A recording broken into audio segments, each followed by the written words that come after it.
వడ్డీ రుసుము వెంటనే వడ్డీ రుసుము వెంటనే ప్రజల పట్ల వడ్డీ రుసుము వెంటనే తీసివేయాలి. ఖమ్మం నగరంలో వడ్డీ రుసుము వెంటనే తీసివేయాలి. ఖమ్మం నగరంలో కార్పొరేషన్ పరిధిలో అధికారులు వెంటనే తీసివేయాలి. వడ్డీ రుసుము వెంటనే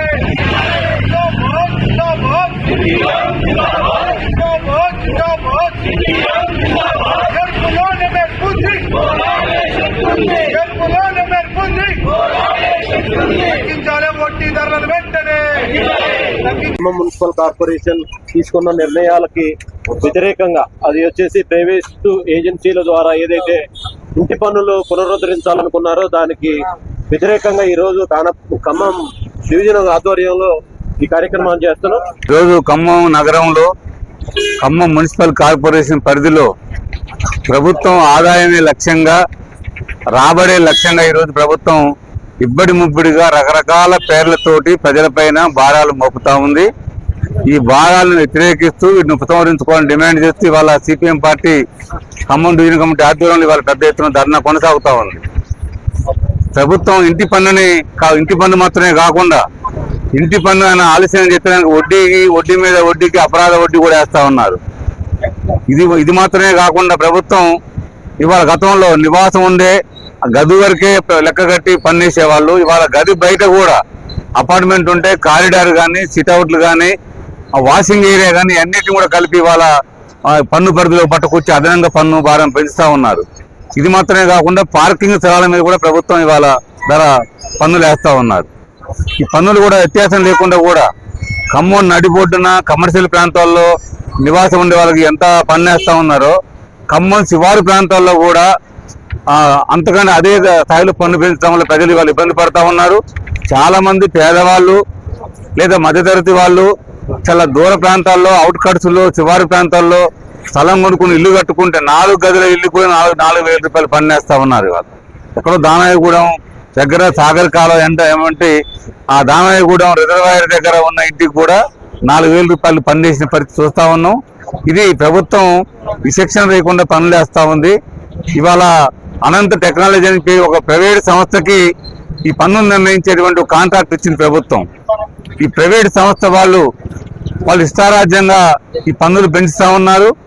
మరొక వైపున కొంతమంది కమర్షియల్ ఏరియాలో కూడా వాళ్ళతో కుమ్ముక్కైపోయి వాళ్ళు మేనేజ్ చేయబడి అక్కడ తక్కువ రేట్ వేస్తా ఉన్నారు. ఈ రకంగా వ్యత్యాసాలు ఉన్నాయి కాబట్టి ఇది సామాన్యుడు మధ్యతరగతి వాళ్ళకి చాలా భారంగా మారింది. ఒక్క మాటలో చెప్పాలంటే 2 గదులు ఇల్లు తీసుకొని ఇల్లు కట్టుకున్న వారికి 2 గదులు రెంటుకుంటే ఎంత అద్దె భారం పడుతుందో అంతకంటే పన్నుల భారం ఎక్కువైంది ఇవాళ. అంటే అద్దెతో సమానంగా సొంత ఇంట్లో కూడా అద్దె కట్టినంతగా ఇవాళ ఇంటి పన్నులు కట్టాల్సి వస్తా ఉంది రకరకాల పేర్లతోటి. ఇది చాలా దుర్మార్గమైన వైఖరి. దీన్ని తీవ్రంగా ఖండిస్తా ఉన్నాం. ప్రభుత్వం తక్షణం ఈ ప్రైవేట్ కాంట్రాక్ట్ ని రద్దు చేయాలని చెప్పేసి అనంత టెక్నాలజీ వాళ్ళ యొక్క కాంట్రాక్ట్ రద్దు చేయాలని చెప్పేసి ప్రభుత్వ అధికారులే పారదర్శకంగా పన్నులు వేయాలని చెప్పేసి ఆ పన్నులు కూడా గతంలో వేసేలాగానే ఇంటి లోపల మాత్రమే స్లాబ్ ఏరియాను లెక్కేయాలి తప్ప గది బయట ఉన్నటువంటి మొత్తం ఏరియా మొత్తాన్ని కూడా కలిపి వాళ్ళ ప్రభుత్వం పన్నులు వేయడం సరైనది కాదు అని చెప్పేసి అదనంగా వసూలు చేసి అన్ని రకాల వాటిని కూడా రద్దు చేయాలని చెప్పి వడ్డీని కూడా రద్దు చేయాలని చెప్పేసి ప్రభుత్వాన్ని డిమాండ్ చేస్తా ఉన్నాం. ప్రభుత్వం వెంటనే ఈ ప్రజల ఒక డిమాండ్ ని దృష్టిలో పెట్టుకుని పరిశీలన చేసి మొత్తాన్ని కూడా తగ్గించాలని భారం తగ్గించాలని ప్రజలపైన భారం మోపకుండా చూడాలని చెప్పి ప్రభుత్వం డిమాండ్ చేస్తా ఉన్నాం. ప్రభుత్వం కనుక ఇట్లాగే ఇష్టారాజ్యంగా పన్నులు పెంచుకుని పోతే దీనికి వ్యతిరేకంగా పెద్ద ఎత్తున ఆందోళన చేస్తాం. ఇవాళ ప్రపంచ బ్యాంకు ఒత్తిడితోటి ప్రభుత్వాలు మొత్తం కూడా ఈ పన్నుల భారం పెంచుతా ఉన్నారు.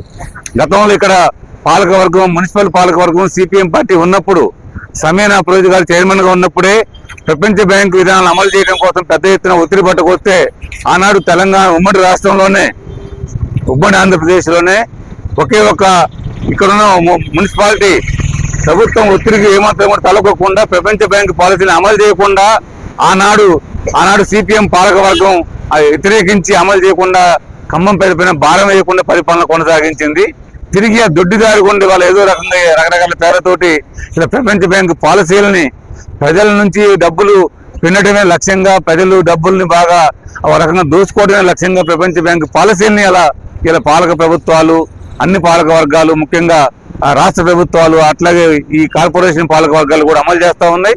వీటిని వెంటనే ఉపసంహరించుకోవాలని చెప్పేసి ప్రపంచ బ్యాంక్ విధానాలు అమలు చేయడం వల్ల 2000 సంవత్సరంలో వచ్చినటువంటి ఉద్యమం కరెంటు విద్యుత్ వ్యతిరేక పోరాటం అవుతుందో మళ్ళీ అలాంటి పరిస్థితి రాకుండా ప్రభుత్వం ఈ చర్యలు మానుకోవాలని చెప్పి డిమాండ్ చేస్తా ఉన్నాం. ఖమ్మంలో ఇంటి పనుల పేరుతో క్రమబద్ధీకరణ చేస్తూ భారంగా వేస్తున్నారు. దీన్ని వెంటనే తగ్గించాలని ఈ సందర్భంగా రాష్ట్ర ప్రభుత్వం డిమాండ్ చేస్తున్నారు. ప్రధానంగా నివాసం లోపల గతంలో స్క్వేర్ ఫీట్ లెక్క ప్రకారం ఛార్జీలు భారాలు పడాయి. కానీ ఇప్పుడు ఇంటి చుట్టూ కొలతల ప్రకారం వేసుకొని దాదాపు ప్రహరీ గోడ చుట్టూ కూడా కొలతలు వేస్తున్నారు. ఇది భారంగా ప్రజల మీద పడుతుంది. దీన్ని తక్షణమే రద్దు చేయాలని సందర్భంగా డిమాండ్ చేస్తున్నాం.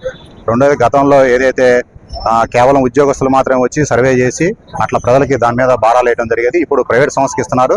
తక్షణమే ప్రైవేట్ సంస్థకు సంబంధించి రద్దు చేయాలని సందర్భంగా ప్రభుత్వం డిమాండ్ చేస్తున్నాం. ఎందుకంటే ప్రైవేట్ సంస్థ వాళ్ళు కన్నా ఏదైతే ఛార్జీలు వేస్తారో అక్కడ ఉన్న బిల్డింగ్ ఓనర్తో వాళ్ళు కుమ్మక్కే అవకాశం ఉంది. కనుక ప్రభుత్వం ఆదాయం రావాలన్నా కానీ ప్రభుత్వ అధికారులు స్వయంగా వెళ్ళి ఆ రాయితీలు వేయాలని చెప్పేసి అట్లా బిల్లు ఛార్జీలు వసూలు చేయాలని చెప్పి సందర్భంగా ప్రభుత్వాన్ని డిమాండ్ చేస్తున్నాం. అలాగే గ్రౌండ్ ఫ్లోర్ కానీ అట్లాగే పార్కింగ్ ఏరియాలో కూడా ఈ మధ్యకాలంలో పన్నులు వేయాలని చెప్పి ప్రభుత్వం భావిస్తుంది. దాన్ని కూడా రద్దు చేయాలని ఈ సందర్భంగా ప్రభుత్వాన్ని డిమాండ్ చేస్తున్నాం.